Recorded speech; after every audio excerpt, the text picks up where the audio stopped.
question. You funded the CD with Kickstarter.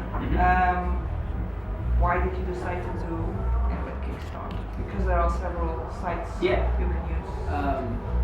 Kickstarter was, I don't necessarily know why we chose that one instead of the other one. That was really, that I guess was the biggest one and the one that most people were using at the time.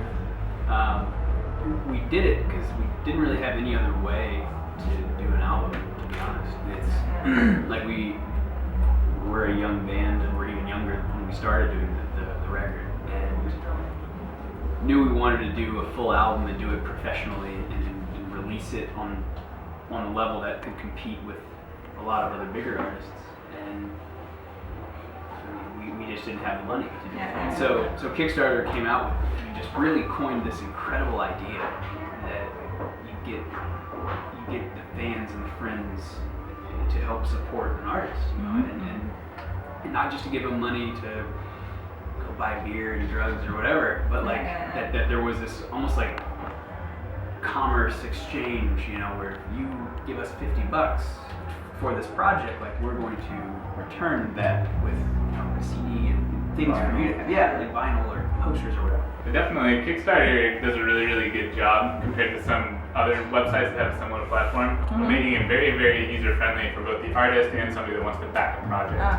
And it started out when we did it, it was a lot more artist-oriented, but now, I mean, it's anything from technology projects to visual artwork to bands, you know, and it literally, I mean, it was amazing. We raised almost $18,000 just through Kickstarter. Most of those donations actually came from people over here, which was a pretty surreal experience for us. So it was a cool thing. It was a really cool thing, and it turned out really well, and it really was able to further connect the project, this album, with the people who come out to shows and you know, listen on Spotify and all this. It was a cool connection. But so what's the deal with Dixie Frog? And do they just distribute the CD or European distribution? It's been a cool partnership with them. They've really helped us out in Europe and really, you know, opened up a lot of doors for us. And incredibly grateful to them, and you know, it's been fun. Okay. Change the subject a little bit.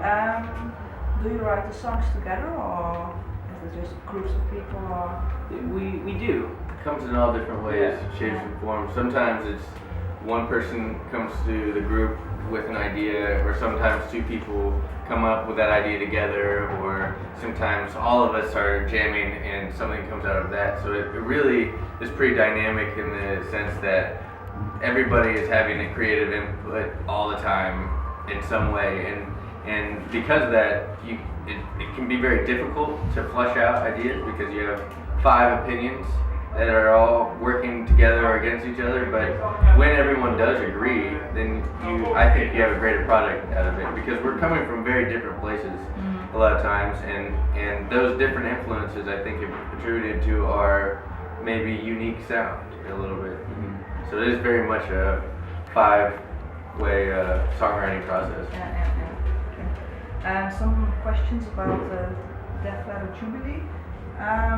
First, in my opinion, the album is has a bit of an ominous atmosphere, but not really threatening. You know what I mean?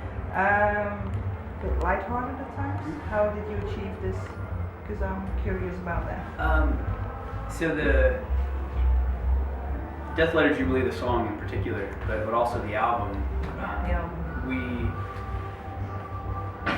are really fascinated by like the whole like the New Orleans atmosphere, like and the culture that comes with that, the voodoo and the music, and history and all this, and I love the conflict that comes with a lot of that culture. Specifically like a funeral parade, you know, because that itself is kind of this weird, sad but joyous and festive, jubilant thing. But you take all that away and it's a funeral. You know what I mean? And yet they can find a way to express all of those emotions, sadness and happiness, in the same action. And I love that personally, and I know we've all kind of shared that.